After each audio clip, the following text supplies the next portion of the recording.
जो बातें आप सुन रहे हो उन बातों से सीख कर समझकर उन खेतों को विश्वविद्यालय में ले जाओ, क्योंकि बहुत सारे बच्चे यहां पर होंगे जिनके यहां किसानी और खेती होती होगी, लेकिन हम केवल उसी को सोचते रहते हैं कि हमारे यहां गेहूं होता है, चावल होता है या जो भी ट्रेडिशनल खेती होती है।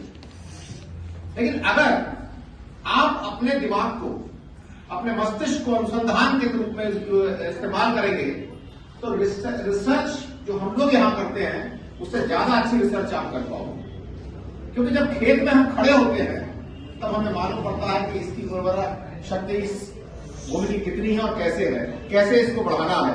नेचुरली खेती होती थी जैसा कि प्रोफेसर कुलश्रेष्ठ ने कहा, फिर भी हमने इस तरीके के केमिकल्स और पेस्टिसाइड्स और ये सारी चीजें हमने यूज करी। क्यों करनी पड़ी? क्या इससे हमारी समृद्धि बढ़ी या इससे हमें कहीं कहीं नुकसान हुआ है? इस सब चीज का आकलन करना बहुत जरूरी है। मैं सबसे पहले हमारी भारत सरकार को धन्यवाद देना चाहूंगा। जैसा कि स्वामी जी ने कहा कि कम से कम इस सरकार ने सोचने की कोशिश की कि किसानों की कुछ समस्याएं हैं। हमने जब इस अनुसंधान को करने की कोशिश की और हम जब लोगों से मिले और 2500 किसानों से हमने संपर्क किया तो हमने पाया कि किसी भी रूप में कुछ हेल्प उनकी हो रही है, कुछ सहायता हो रही है, लेकिन फिर भी बहुत सारी ऐसी चीजें हैं जिनमें और भी सरलीकरण किया जा सकता है, और भी ज्यादा हेल्प उनको दी जा सकती है। वो सारी फाइंडिंग्स हमारी जो है वो हमारे रिपोर्ट्स में जा रही हैं और आज की वर्कशॉप के बाद, इस कार्यशाला के बाद जो भी चीजें हमारे सामने आई हैं उनको भी हम अपनी रिपोर्ट में शामिल करने की कोशिश करेंगे ताकि ये सारी चीजें सरकार तक पहुंचे। बहुत बड़ी समस्या है, सरकार ने ये इवैल्यूएशन क्यों कराया इसको भी सोचना पड़ेगा कि कोई भी योजना बनाना और उसका क्रियान्वयन करना, ये दोनों बिल्कुल अलग अलग चीजें हैं। हमारे बहुत अच्छी योजनाएं रही लेकिन उसका क्रियान्वयन अच्छे से नहीं हो पाया। हम अभी न्यू एजुकेशन पॉलिसी की बात करते हैं, क्या न्यू एजुकेशन पॉलिसी अच्छी है या खराब है, इसमें बहुत सारी चर्चाएं हो रही हैं, लेकिन कोई भी पॉलिसी का क्रियान्वयन जो होता है वो अगर अच्छी तरीके से नहीं होता है तो वास्तव में समस्याएं बहुत ज्यादा आती हैं।